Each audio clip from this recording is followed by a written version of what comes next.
Définition et généralité. Les polymères sont des enchaînements de motifs structuraux périodiques identiques liés entre eux par des liaisons covalentes. Ces motifs de répétition A ou B sont appelés motifs monomères ou motifs mères. Donc le A ou bien le B sont appelés le A ou bien le B, c'est des motifs monomères. Les groupements des bouts de chaîne d'une macromolécule sont appelés groupements terminal. Donc l'hydroxyde dans le PVA est appelé groupement terminal. Pour déterminer la masse moléculaire M de la macromolécule, on multiplie M0, la masse molaire d'un motif monomère, fois le dP. Le dP représente le degré de polymérisation. Il caractérise le nombre de motifs monomères contenus dans une chaîne polymère. Donc la masse moléculaire en nombre est égale à la masse de notre monomère fois le dP1, c'est le degré de polymérisation en nombre. La masse moléculaire en poids est égale à la masse de notre monomère fois le degré de polymérisation en poids. Et l'indice de polydispersité est égal à la masse moléculaire en poids sur la masse moléculaire en nombre.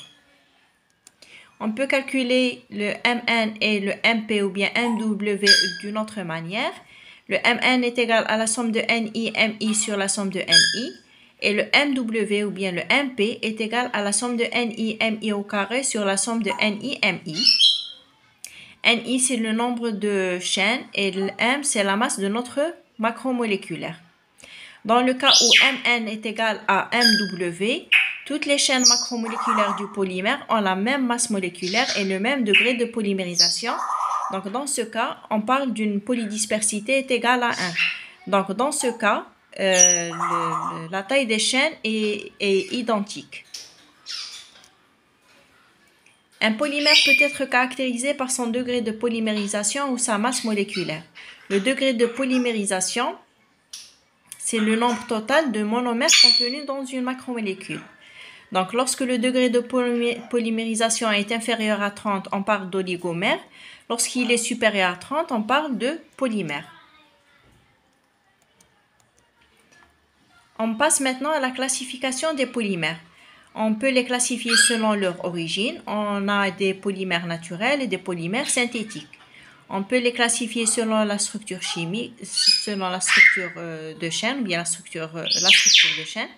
Donc, on a des polymères linéaires, des polymères bidimensionnels et des polymères tridimensionnels. On peut les classer selon leur nature chimique et on va avoir des polymères soit organiques, soit minéraux.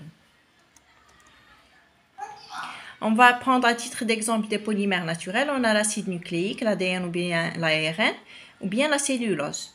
Les polymères synthétiques, on a à titre d'exemple le polyéthylène. Donc, on a un polymère linéaire, un polymère ramifié et un polymère réticulé.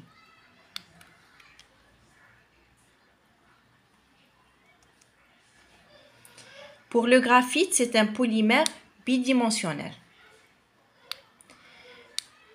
Pour le polymère réticulé, ou bien qui se trouve en 3 dimensions, on a des ponts de réticulation. C'est la jonction entre les différentes chaînes de polymères. On distingue également les polymères organiques. C'est la classe la plus riche, telle que le polyéthylène et le polypropylène. On a les polymères minéraux. Ils sont constitués soit des chaînes renfermant un seul corps simple, tel que le soufre ou bien le phosphore, ou bien des chaînes constituées de plusieurs hétéroatomes, tels que le silicate et l'acide phosphorique. Le polymère amorphe ou bien le polymère cristallin. Donc on parle d'un polymère amorphe lorsqu'il est désordonné et on parle d'un polymère cristallin lorsqu'il est ordonné ou bien lorsqu'il est ordonné. On peut classifier les polymères selon leur caractère mécanique. Donc on a des polymères thermoplastiques. Suite à une élévation de température, ils deviennent mous, mais sans modification de liaison chimique, telles que les tétines. Donc les tétines, ce sont des polymères thermoplastiques. Lorsqu'on élève la température, ils deviennent mous, mais il ne va pas y avoir altération de la liaison chimique de notre silicone. Les polymères thermodurcissables, l'élévation de température provoque un réseau rigide tridimensionnel par des réactions de pontage et de réticulation, telles que le moule en silicone. Les polymères thermoélastiques, l'objectif des études, c'est la mise au point de polymères ou de copolymères capables de conserver l'élasticité à des températures modérément élevées. On passe à la stériochimie de macromolécules. Donc, les polymères ont également une stériochimie. Donc, lorsqu'on parle de stériochimie de polymères, on a soit la configuration ou bien la conformation. Donc, le polymère étant donc l'assemblage de plusieurs chaînes de motifs monomères liés par des liaisons covalentes, c'est ce qu'on a dit auparavant. Le fait d'avoir une longue chaîne de plusieurs monomères dans différents types d'organisation et différentes morphologies en fonction des enchaînements des motifs monomères les uns par rapport aux autres, et on parle de microstructure. Par rapport, on a deuxième caractère, c'est la configuration des chaînes et on parle de tacticité, ou bien de leur conformation, et on a soit la conformation zigzag ou bien la conformation en hélice. Pour la conformation des chaînes macromoléculaires, il y a deux types de conformation telles qu'en chimie organique. La conformation décalée, où la distance entre les deux substituants des carbones sont maximales. Et la conformation éclipsée, c'est la distance entre les substituants des deux carbones est minimale. La formule décalée, c'est la plus stable car moins encombrée et l'énergie est basse. Donc, une conformation éclipsée a une énergie plus élevée avec un minimum de stabilité.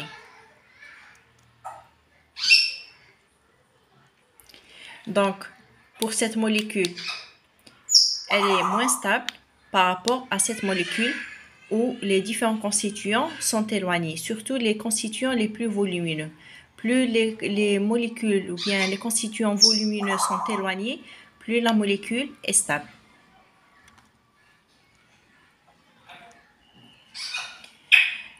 La configuration des chaînes macromoléculaires. Donc, on a parlé de la conformation, maintenant la configuration. On parle de la tacticité, stéréorégularité. Pour entreprendre les notions de tacticité, stéréorégularité et polymérisation stéréospécifique, il faut avoir des carbones asymétriques, c'est-à-dire des carbones dont les quatre constituants sont différents. Donc, pour parler de la tacticité, il faut avoir un carbone asymétrique. Dans le cas où on a un seul carbone asymétrique et les différents constituants se trouvent dans le même côté. Donc, tous les A se trouvent dans le même côté. On parle d'un polymère isotactique. Dans le cas où on a un carbone asymétrique et les différents constituants se positionnent alternativement à droite et à gauche, tel que l'exemple 2. Donc, on parle de polymère syndiotactique. Lorsque le polymère est atactique, c'est-à-dire on ne trouve aucune régularité dans la position de A tout au long de la chaîne. Donc, parfois, on les trouve de part et d'autre. D'autres fois, on les trouve dans le même côté. Maintenant, on passe dans le cas où on a deux carbones asymétriques. Donc, dans le cas où on a deux carbones asymétriques, on parle de ditacticité et non pas de tacticité. On parle de ditacticité érythro ou trio. Donc, on a di-isotactique ou bien di-syndiotactique par analogie avec la stéréochimie classique. Donc, dans le cas où on a des isomères présentent leur groupement identique de part et d'autre. Donc, lorsqu'on a des groupements identiques, donc on a deux carbones asymétriques et les deux groupements se trouvent de part et d'autre. On parle d'isomérie trio. Donc, et dans le cas où on a deux carbones asymétriques et les groupements identiques ou bien similaires se trouvent dans le même côté de la chaîne carbonée, on parle d'isomérie érythro. On va prendre un exemple. Donc, on a deux carbones asymétriques, on a A et B. Lorsque les deux constituants se trouvent dans le même côté, on parle de érythro. Dans le cas où ils se trouvent de part et d'autre, on parle de trio. Et si on voit le A seul, il se trouve dans le même côté. Donc, c'est isotactique. Et pour le B, également isotactique. Donc, on a diisotactique. Pour le deuxième exemple, le A également se trouve dans le même côté, donc isotactique. Et le B se trouve dans le même côté, donc isotactique. Et on a diisotactique. Donc, deux constituants différents qui se trouvent de part et d'autre. Et pour les mêmes constituants, ils se trouvent dans le même côté. Donc, c'est trio diisotactique. La microstructure de polydiène, la double liaison située entre les deux carbones hybrides sp2.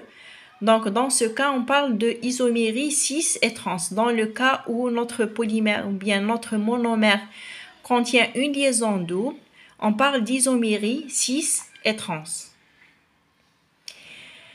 Quelques anomalies causées par le changement de la conformation des polymères. Donc, la conformation des polymères, c'est un paramètre qui est très important.